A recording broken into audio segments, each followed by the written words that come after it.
don't know. My brother, two brothers did. Lisle, he played the West Coast and Canterbury, and Tom, Ron was his name, he played for Canterbury and I played for Canterbury West Coast.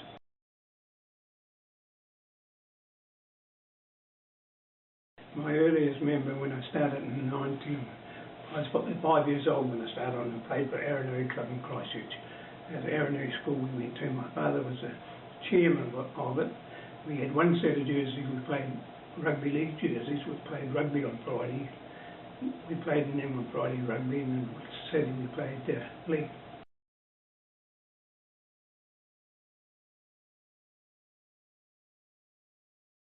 I was, but we didn't know that in those days as kids. You know, we only knew it as a game. But that, you're right. What I found out later in life when I studied the game more. You know, yeah, it's working class. But, it's a great game, and it's always been a great game as far as I'm concerned.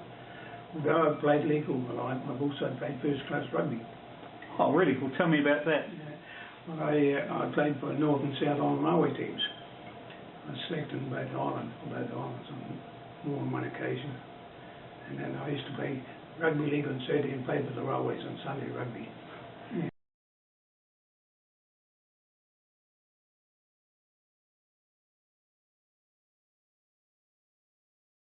Oh, Christ. Early 50s. Yeah, late 40s, early 50s. And yeah, I played for, as I say, well, I used to play league on Saturday and I played for the Railways rugby on Sunday.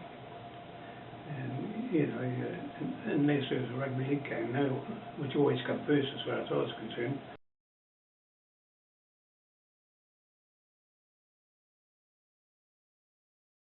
When I was 46, I played in the first schoolboy tournament.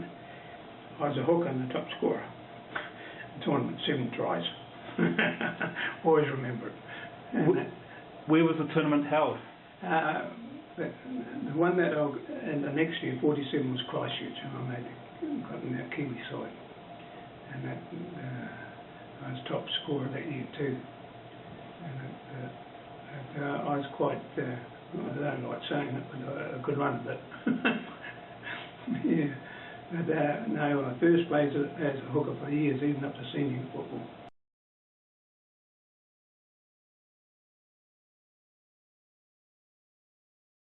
No, I was solid, but I was always known as a good hooker. But I had a bad accident in 1947, 48, something like that, in Reefton. I went through an engine window and cut all my arm. Cut all the tendons of my arm, and I got a stiff arm. That's why I went out and played in the wing, because I was frightened. If I hit my arm, it was like pins and needles going up my arm, just to protect my arm. That's why I played. And I always had a bit of a problem handling because one arm was stiff. People didn't know that.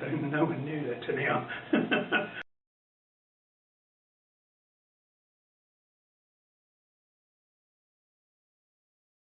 I was driving a little engine at Reefton to pick up some wagons. And I hit the wagons too fast and I put my arm up and went through the window and cut the tendons on my arm.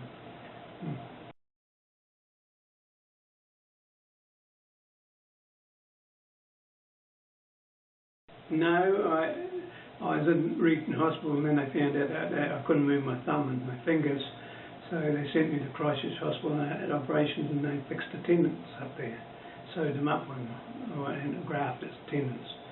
It's the first time they ever did it, and I still, if I ever go to hospital and accident, I always want to look at my arm. Yeah, to see, and they think it's amazing the operation that was done at that time, and it's getting a new tendon in the thumb. And it still works good as gold.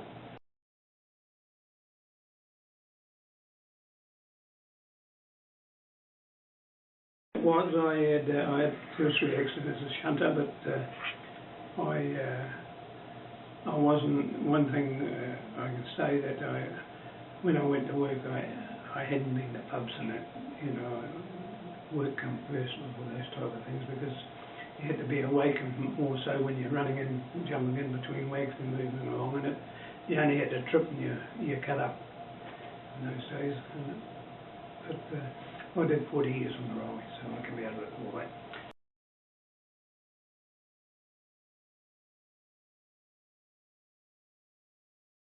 I went to Aranui School in Christchurch.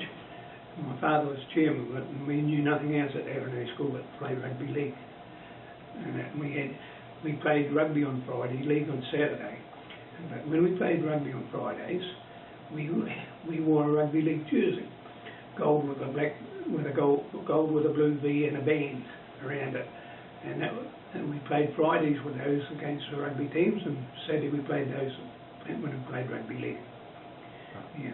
And in the secondary school, did you go to secondary school? Yes, I formed the rugby league club there at West Christchurch High School. It was about the first high school in Christchurch to have a league team, and I was behind that, and then Joe Walker, I got Joe Walker, who was a great schoolboy man in Canterbury, to give me a hand, and that would be the first high school in Christchurch to have a rugby league team.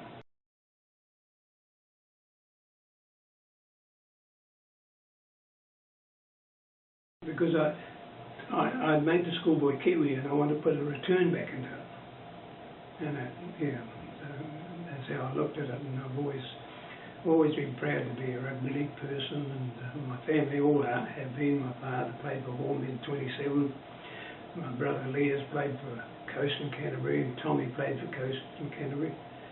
And Tom was a very good footballer, but he got killed at Saltburn, electrocuted there, and then there's myself, and then I've got a sister younger than I am.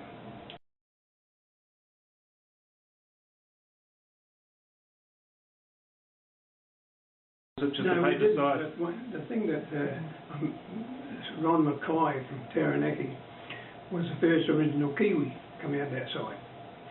George Temmett, he was from Taranaki too, and he played for Manawatu 2 rugby. But a lot of them achieved a lot. There's Jock McCroby, myself, and I can't think of the other one now. All three of us went to Christchurch West High School, and all three of us made the schoolboy Kiwis in the same class. And we were very proud of ourselves.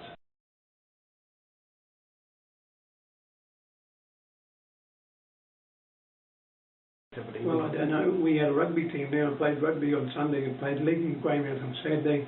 No, rugby on Saturday in Otira and league on Sunday for Cobden Club in Greymouth. I used to catch a goods train. It took me about 6 or 7 years to get to Greymouth. And lose a half a day's pay on Monday to get back.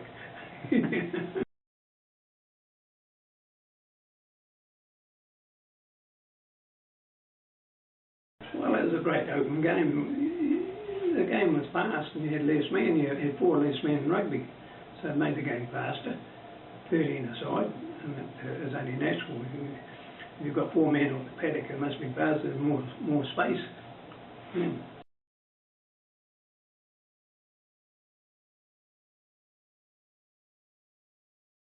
The Coast had a great side. Some of the scores was a surprise at what they put up against Canterbury in those days. Even Cess Mount, I remember Cess Mount playing there before he went to England. And there's a big family of Mountfits. Kenny and Bill played for New Zealand, and Vic and I played against each other in schoolboy tournaments. He is one of the younger ones. Vic was, yeah.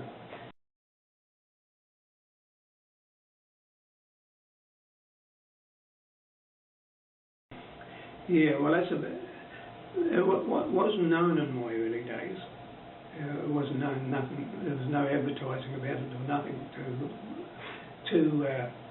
I think it was when Wellington played Canterbury at Monica Park, which was they called Rugby League Park after that. But that's where the speedway track used to be years ago, and that was the main league ground. And just over the road was Woolston Park. Woolston had a club there.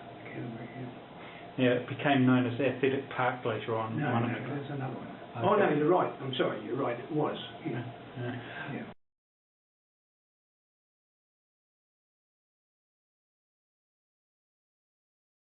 I come back to Christchurch and I played for Linwood Seniors. Laurie Blanchard and Alice Atkinson and them were in the Linwood Senior side in those days. And then I transferred to Wellington and then I went to St George Club where Ken English was playing. Laurie and Alistair put me on to Ken English, who was in the 51 side together, toured England they did, and Ken signed me up for St George Club. And I was working in a place, I was in Wellington for a while, and then at Waikakarika, I used to have to travel 28 miles in by train. Before catching a bus or a train to Rugby League Park to train, so I had a lot of disadvantages when I was playing football first in Wellington and travel to get to the games, but I was always very keen to be there.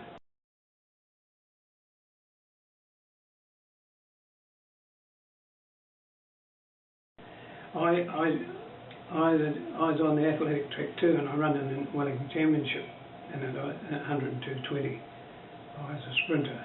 You mightn't think it by the build of me, but I represent Wellington as a sprinter.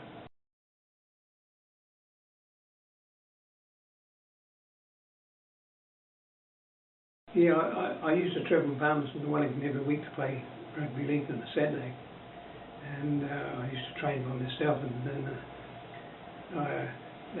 Tom Madgwick, who was a Manawatu rugby coach, tried to get me to play rugby union. I said to him, no, rugby league will start here next year. Oh, where the bloody day, Sue? So it did. I started it, and I financed the whole thing myself. And I went into Tom's pub. I said, how's things, Tom? Rugby league's going well. Get out! Yeah, he's a great guy, Tom. I had a lot of time for him.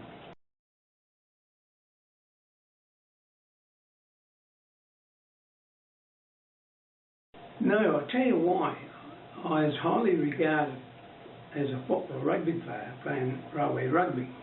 And I played it in Taihape and places all right through Martin and the areas fielding.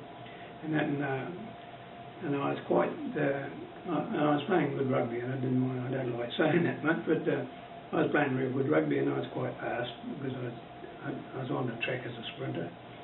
And I got a lot of following from the rugby people that followed me, come to league with me. And rugby league never looked back, and are still going to this day, and I'm so proud of them. I'm their first life member of Manawatu. Absolutely. I was only in I think I might have been in the early 20s.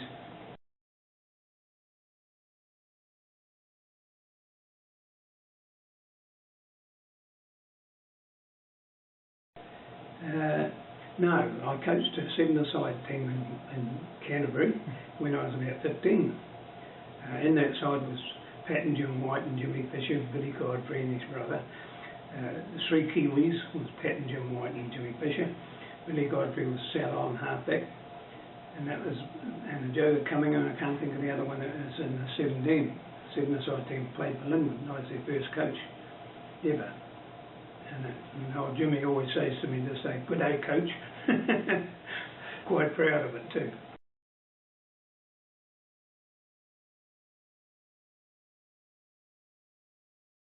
Well, I don't know. I expected the footballers to do what they're told to do and that type of thing. And I had successful years. I won the trophies for Wellington, the rep team, and then I think we won the champion provincial side. And that, but I had coached because I loved the game and I wanted to keep involved in the game. And I've never known anything else in my life but rugby league. Not that girls' game that they scratch like hens.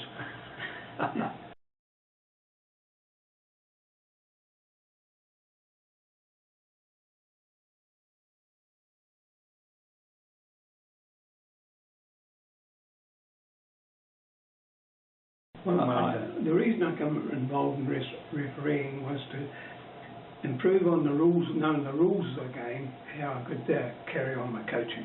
That was the reason I refereed. I wanted the referee to know the rules better. And if you're coaching, you have to know the rules. And that's the reason I refereed. And I refereed up to senior football, and I enjoyed it very much. It's like anything else. You have a good game, you come off happy. You have a bad game, you're a bit miserable. Down in the dumps.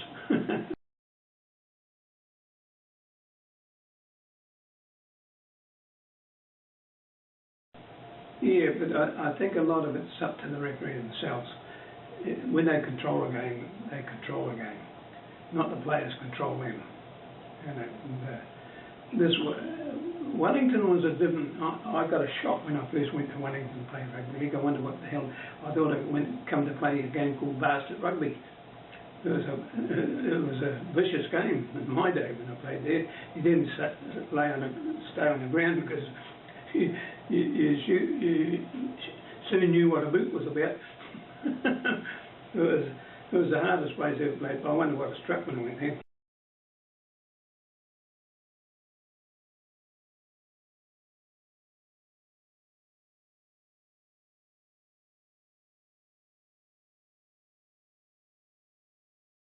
I was a selector. I was appointed there by New Zealand Rugby League, and that because we had to have someone there to balance the game up, administration-wise and things.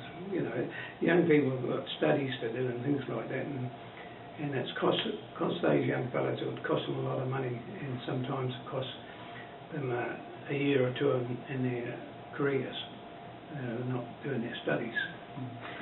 But it was a great era as far as I enjoyed every moment, and I was proud that I was a part of it, and I'm proud to see what some of them achieved in life.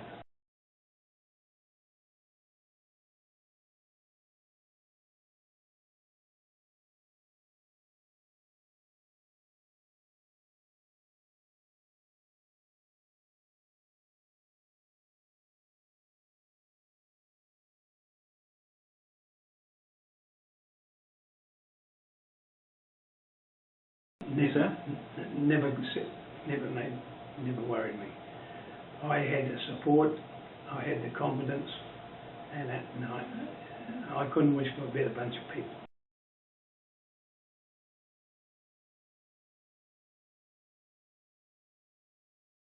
They learned quicker, some of them. Some didn't, but you always got the bright ones and that type of thing. Football is a funny game at times when you're coaching. You've got people that can, it's like going to school, a teacher teaching you. Some learn quicker than others. It varies, no matter what, if you're a student or just an ordinary person. Some ordinary people are very bright people.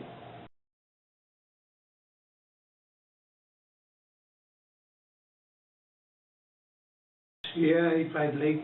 Yeah, he's the executive director of New Zealand League. Rugby, rather. Yeah. Yeah, old Steve, but he was a big draft horse.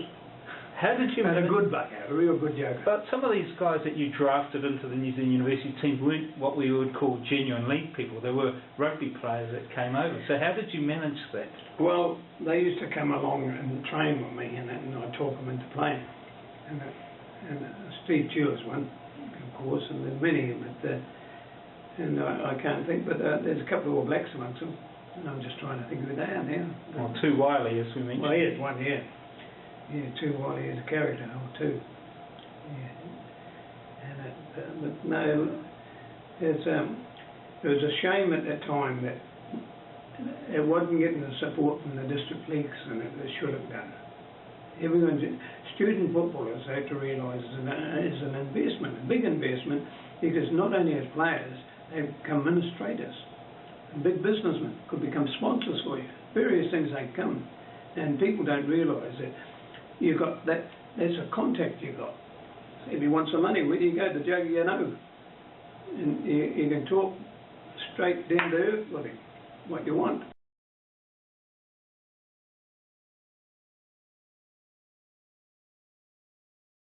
Yeah, of course it is, and you know, rugby league people, some of them are small-minded when they talk about students. They think they're way up here, and they're the same as anyone else. They're there doing their bit to improve their lifestyle. That's what it's all about.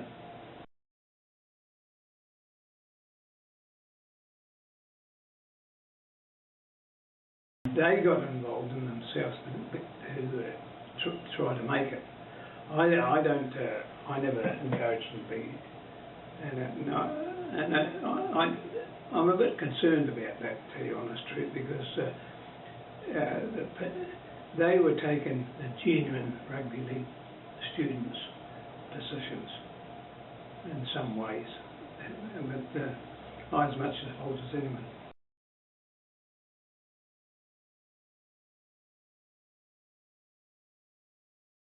what happened was when John was on the plane talking about coming back from England, this is going to happen. I said, no, John. I said, the best thing we can ever do is have a World Cup. And that's how we come to get a World Cup. On the way back from England, when I mentioned it to John, and we both agreed, we talked about a lot of the way back from England. And that's how it come about when we suggested it to John. And I don't mind saying that. I don't like pat myself on the back all the time. But that was one of the things I was very proud of, to be involved with the first Student World Cup.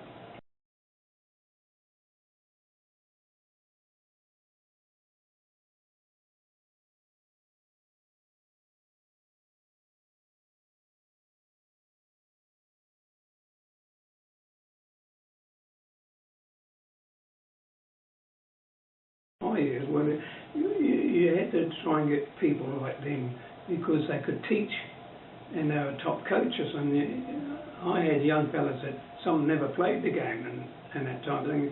And you don't want to bring someone in that doesn't know anything about the game to coach them. It's their experience and knowledge passing on to them. That's what I wanted.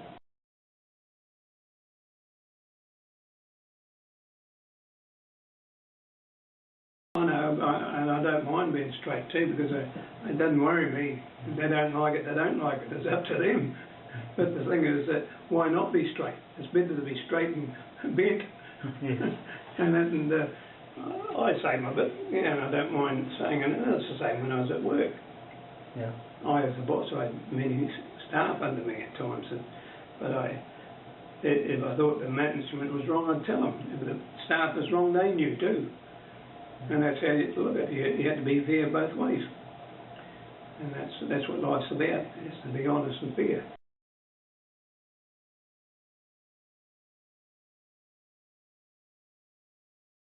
Control. As a director, yeah. I'm still involved with that because I used to run the talent quest, raise money for them and that type of thing. But that's what I like doing. I'm there for rugby league, not for myself.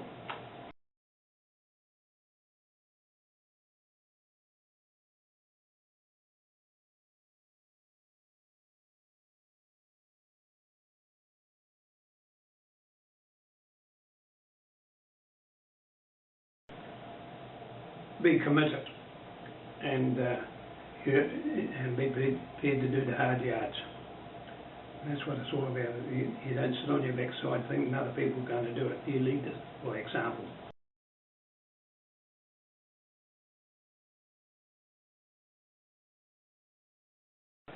Well, I got contacts and that, and I went and saw them and talked to business people. But when you've talked to business people, you just don't go untidy. You sell yourself first, and that's the key of it. You're representing rugby league, not Bud Lisle. That's who you're representing, and that's how you have to look at it. And that's the biggest trouble in our game. We have to lift the image of it, and that's one thing sets me up a bit. First thing you got when you made the rep side was a tie. That's the first thing he had. He made the Wellington side, the first thing we got was a tie in those days. And even for New Zealand universities, with tie and blazer that you wore. Yeah. I'm proud of it too, don't worry about that, because where do our administrators come from? Varsity, most of them. They're all businessmen, they're all administrators, lawyers, various accountants, and businessmen. Christ, that's our greatest investment we got, and people don't realise that because they lack a brain.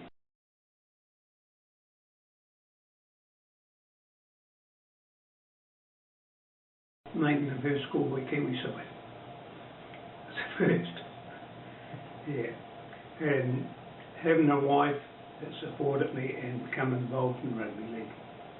I'm very fortunate. And meeting a lot of great people. And that's about the three things, I think. Thanks very much for your time. Good, thank you.